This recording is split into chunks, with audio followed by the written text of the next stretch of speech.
بسم اللہ الرحمن الرحیم۔ السلام علیکم۔ غامدی صاحب کے ساتھ ہفتہ وار سوال و جواب کی براہ راست نشست کو لے کر ڈیلس امریکہ غامدی سینٹر سے ایک دفعہ پھر حاضر خدمت ہے۔ آغاز کرتے ہیں۔ غام صاحب بہت شکریہ آپ کے وقت کا۔ سب سے پہلے ایک بہت ہی افسوسناک خبر، آپ کے پوتے کی رحلت ہوئی اور دنیا بھر سے ہزاروں کی تعداد میں لوگوں نے تعزیت کے پیغامات پہنچائے۔ وہ بچہ جس وقت دنیا میں تشریف لایا تھا اس وقت سے لے کر اب تک اللہ تعالیٰ نے اس کو ایک بڑے امتحان سے گزارا۔ اس کے والدین نے بھی بڑی جانفشانی سے اور صبر اور استقامت اور حوصلے اور ہمت کے ساتھ اللہ تعالیٰ کی مشیت کے ساتھ کھڑے ہو کر اس بچے کا خیال رکھا اور اس کو دنیا کے اندر ہر وہ سہولت فراہم کرنے کی کوشش کی جو بالعموم اس طرح کے بچوں کو کی جاتی ہے۔ کیا فرماتے ہیں، کیا احساسات و جذبات ہیں؟ اور تعزیت کے لیے لوگ بڑی تعداد میں دنیا بھر سے رابطہ کر رہے ہیں، ممکن نہیں ہو رہا ان کے لیے کہ غام صاحب سے براہ راست بات کر سکیں، لیکن آپ سب کی جو تمنائیں ہیں، آپ سب کی جو آرزویں ہیں وہ ہم نے غام صاحب تک باہم پہنچائی ہیں۔ کوشش کرتے ہیں کہ غامدی صاحب سے ان کا بھی جواب لیں۔ کیا فرماتے ہیں غام صاحب؟ وہ ہمارا لخت جگر تھا، 8 سال ایک امتحان کی زندگی تھی، اس نے بھی بسر کی، ہم نے بھی بسر کی۔ اللہ تعالیٰ کی ایک بڑی نعمت تھی۔ اللہ تعالیٰ کی عنایت کو اپنے اوپر بھی اور اس پر بھی دیکھنے کے دسیوں مواقع ہمارے سامنے آتے تھے۔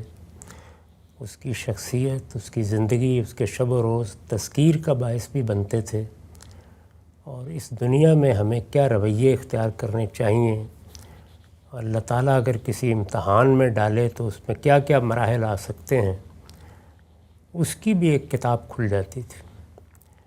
تو اس لیے میں تو اس کی زندگی کو اس لحاظ سے بھی ایک بڑی نعمت سمجھتا تھا۔ یہ آپ جانتے ہیں کہ اللہ نے تذکیر کے لیے اپنی کتابیں نازل کی ہیں، پیغمبر بھیجے ہیں۔ اسی طرح جو کچھ واقعات، حوادث پیش آتے ہیں ان میں بھی اصلی مقصود یہی تذکیر، یہی تنبیہ، یہی یاد دہانی ہوتی ہے۔ تو اس سے بڑی چیز کیا ہو سکتی ہے کہ ایک بچے کی خدمت، اس کے ساتھ محبت، اس کے ساتھ تعلق خاطر، وہ آپ کے لیے جنت کا سامان بھی کر رہا ہو، اور اس کی زندگی اور اس کے احوال آپ کے لیے اللہ کی اور آخرت کی اور اللہ تعالیٰ کے قانون کی یاد دہانی کا ذریعہ بھی بن رہے ہوں۔ تو ان تمام پہلوؤں سے وہ نعمت ہی نعمت تھا۔ جب تک رہا اللہ کا کرم اور عنایت ہی رہی، اور اس کے ماں باپ کو اللہ تعالیٰ نے موقع دیا کہ وہ صبر اور استقامت کے ساتھ سب معاملات کو دیکھیں، اور ایک لحاظ سے جہاں تک ماں کا تعلق ہے اس نے تو اپنی زندگی اس کے لیے وقف کر رکھی ہوئی تھی۔ یہ حقیقت ہے کہ ماں کیا ہوتی ہے، ماں کے جذبات کیا ہوتے ہیں، ماں کی ممتا چیز کیا ہے، اس کا بھی شب و روز اس کے پاس بیٹھ کر مشاہدہ کیا جا سکتا تھا۔ یعنی میں ہوں، آپ ہیں، کسی موقع پر ہو سکتا ہے کہ گریز بھی کر جائیں، لیکن ماں تو نہ سوتے میں، نہ جاگتے میں، نہ اٹھتے نہ بیٹھتے، کسی جگہ اپنے ماتھے پر شکن بھی نہیں آنے دیتی تھی۔ تو اس لحاظ سے وہ ہمارے لیے ہر پہلو سے خدا کی یاد دہانی کا ذریعہ تھا، اور خدا کی وہ نعمتیں جو باپ کی شفقت کی صورت میں، ماں کی محبت کی صورت میں اس پروردگار نے اس دنیا میں عام کی ہیں، ان کو بھی نمایاں کرتا تھا۔ یہ آپ جانتے ہیں کہ قرآن مجید میں ان سب چیزوں کا ذکر کر کے ہمیں یاد دہانی کرائی جاتی ہے۔ تو جس وقت کوئی بڑا واقعہ اس طرح کا ہو جاتا ہے تو یہ یاد دہانی بھی اپنے منتہائے کمال کو پہنچ جاتی ہے۔ ہم شب و روز اس کا مشاہدہ کرتے تھے، اس کے پاس بیٹھ کر، اس کی بات سن کر، اس کے معاملات کو دیکھ کر، اس کی ماں کے اثار کو اس کے لیے دیکھ کر۔ بہرحال اللہ تعالیٰ نے جتنی مہلت دی تھی اس کو وہ اس نے بسر کی۔ اس کے بعد ظاہر آپ جانتے ہیں کہ ہفتہ بھر موت و حیات کی کشمکش سے گزرا۔ اس میں کوئی شبہ نہیں کہ دسیوں لوگوں نے ہمارے ساتھ محبت کا اظہار کیا، اس کے لیے دعا کی، اور بار بار ہم سے رابطہ رکھا، پوچھا۔ ہم سب ان کے بہت شکر گزار ہیں۔ پھر وہ دنیا سے رخصت ہو گیا تو اب لوگ تعزیت کر رہے ہیں، ہمارے غم میں شریک ہیں، ان سب کے بھی حد درجہ شکر گزار ہیں، اور ان سے درخواست کرتے ہیں کہ وہ خاص طور پر اس کے ماں باپ کے لیے، اس کے بہن بھائیوں کے لیے سکینت کی دعا کریں، تاکہ جس غم سے وہ گزرے ہیں، جس صدمے سے دوچار ہوئے ہیں، جس نعمت سے محروم ہوئے ہیں، اس کے بعد اللہ تعالیٰ ان کو وہ اطمینان، سکون عطا فرمائے کہ وہ اس یاد دہانی کو سامنے رکھ کر اپنی باقی زندگی اپنے رب کی طرف توجہ میں گزار سکیں، اس لیے کہ رب کی طرف توجہ، رب کی معرفت، اس کی مرضی پر راضی رہنا، یہی دین ہے، یہی ایمان ہے۔ حضور نے فرمایا ہے کہ جس نے یہ چیز پالی اس نے ایمان کی حلاوت چکھ لی۔ تو میں بھی ان کے لیے یہی دعا کرتا ہوں کہ اللہ تعالیٰ اس حادثے کے نتیجے میں ایمان سے تو وہ سرفراز ہیں، ان کو ایمان کی یہ حلاوت بھی نصیب فرمائے۔ سبحان اللہ، بہت ہی خوب نصیحت غام صاحب آپ نے فرمائی۔ ایک اور پہلو میں چاہتا ہوں مختصراً اس پر بھی، اس موقع پر یہ ایسے مواقع ہوتے ہیں کہ ظاہری بات ہے زندگی میں کبھی کبھی اس طرح کی چیزیں سامنے آتی ہیں، تو اس پر بھی دین کے عارف سے کچھ میں بصیرت اور علم حاصل کروں۔ یہ بتائیے گا غام صاحب، میرے علم میں ہے کہ خود آپ کے ہاں ایک بچی کی ولادت ہوئی جو سب سے بڑی آپ کی بچی تھی، اور وہ چند دن زندہ رہنے کے بعد دنیا سے رخصت ہو گئی۔ آپ نے اکیلے، میرے علم میں آیا کہ اس کے کفن دفن کا بندوبست بھی کیا اور پھر اس کو جا کے دفنا بھی دیا، اور اس بچے کی بھی رخصت ہونے کی اطلاع ہم نے دیکھا ہمارے سامنے آپ کو موصول ہوئی۔ کوئی جذباتی جس کو عام طور پہ ہم یہ دیکھتے ہیں، مشاہدہ کرتے ہیں، وہ پہلو آپ کے یہاں اس طرح کا نظر نہیں آیا؟ یعنی ایک ہوتا نا اپنی غم سے نڈھال ہو جاتا ہے، اتنے بڑے سانحات کو یہ جھیلنے کا ہمت اور حوصلہ کیسے آپ نے اپنے اندر پیدا کیا ہے؟ اور یہ کیا کوئی اللہ تعالیٰ کی اس میں بھی کوئی عنایت ہوتی ہے کہ ہم اس طرح کے واقعات اور اس طرح کی جو بڑی تنبیہات ہوتی ہیں اور اس طرح کے حوادث جس میں ذاتی نوعیت کا ایک دکھ اور قلق ہوتا ہے، اس کو کیسے بیلنس کرتے ہیں اور کیسے ہمت، حوصلے، صبر، استقامت اور جس کو آپ کہتے ہیں کہ ایک قوت کے ساتھ آدمی راضی برضا رہتا ہے، یہ چیز کیسے آپ نے پیدا کی؟ اور خود اس طرح کی بڑی بڑی چیزیں جب آپ تک پہنچتی ہیں تو ایک دین کے عالم کی حیثیت سے کیا جذبات ہوتے ہیں؟ میرا احساس ہے کہ سب انسان گوشت پوست کے انسانی ہوتے ہیں۔ جو کچھ آپ پر گزرتی ہے، مجھ پر گزرتی ہے، جو کچھ مجھ پر گزرتی ہے وہ آپ پر بھی گزرتی ہے۔ کوئی آدمی بھی آسمان سے نازل نہیں ہوتا، اسی مٹی سے ہم سب پیدا ہوتے ہیں۔ ہمارے اندر بھی سب جذبات ہیں، غم بھی آتا ہے، رنج بھی ہوتا ہے، تکلیف بھی پہنچتی ہے۔ بعض موقعوں پر کچھ اس پروردگار کے ساتھ شکوہ و شکایت بھی ہو جاتی ہے۔ آپ کو معلوم ہے کہ سیدنا یعقوب نے کیا کہا تھا کہ میں اپنے حزن اور اپنے غم کی شکایت اپنے مالک ہی سے کرتا ہوں۔ لیکن ایک بات جو دین کے شعور کے ساتھ انسان کے وجود کے اعماق میں جاگزیں ہو جاتی ہے، وہ یہ ہے کہ یہ دنیا عارضی ہے۔ اس میں جو نعمت ملی ہے وہ بھی عارضی ہے، جو غم آیا ہے وہ بھی عارضی ہے، جو تکلیف پہنچی ہے وہ بھی عارضی ہے۔ جب یہ عارضی ہے تو بس اس پر یہ تو ہو سکتا ہے کہ دو آنسو ٹپک پڑیں، لیکن یہ کوئی جزا فضا کی جگہ نہیں ہے۔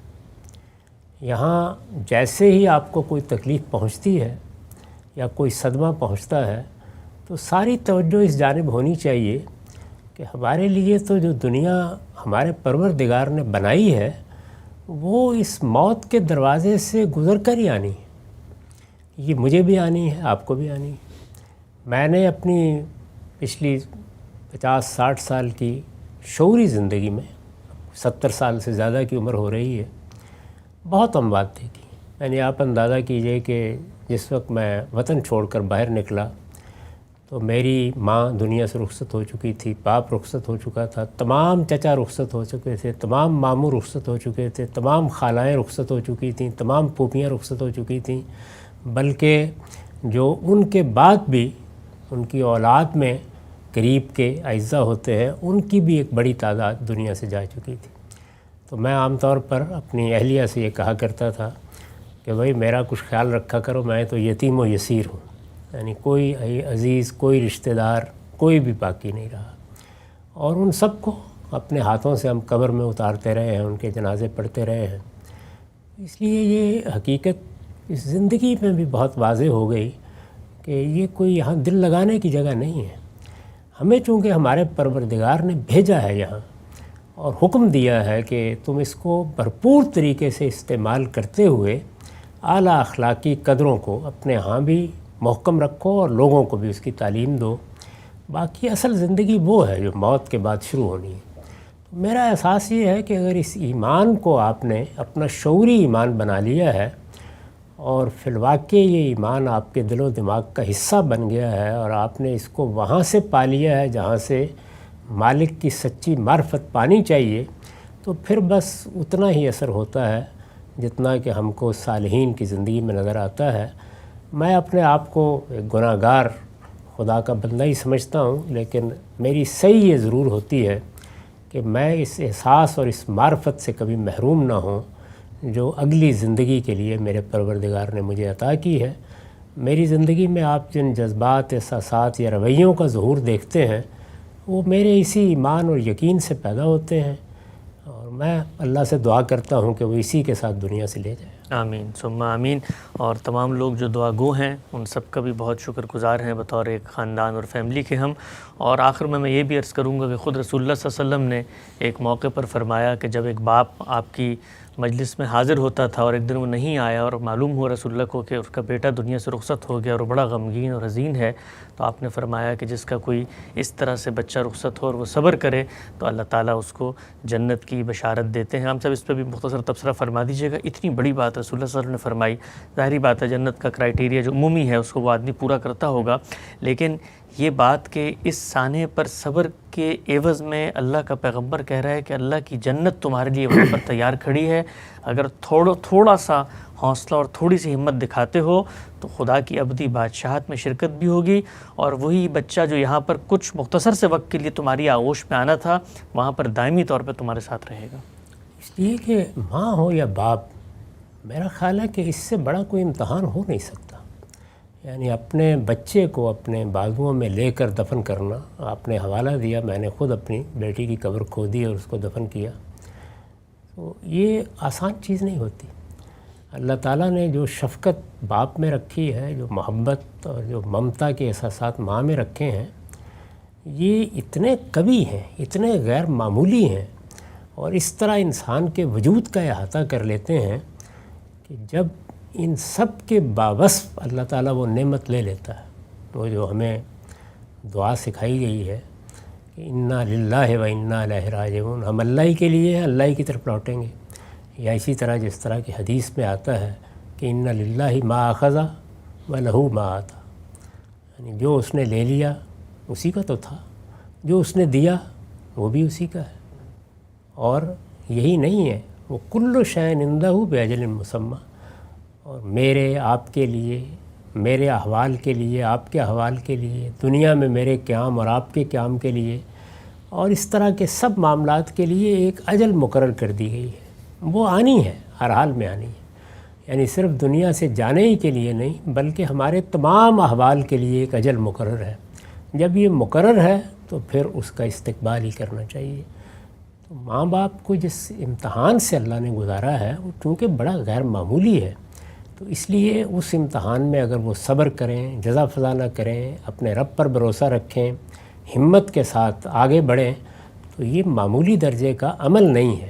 اس کا پھر عوض بھی جنت ہے. اور اللہ تعالیٰ نے آخر صبر ہی کا صلہ جنت رکھا ہے.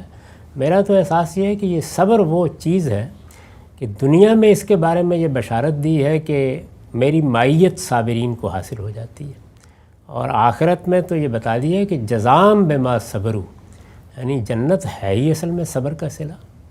تو اس لیے صبر ہی وہ غیر معمولی صفت ہے جو ایک بندہ مومن کو اپنے اندر پیدا کرنی چاہیے. الحمدللہ.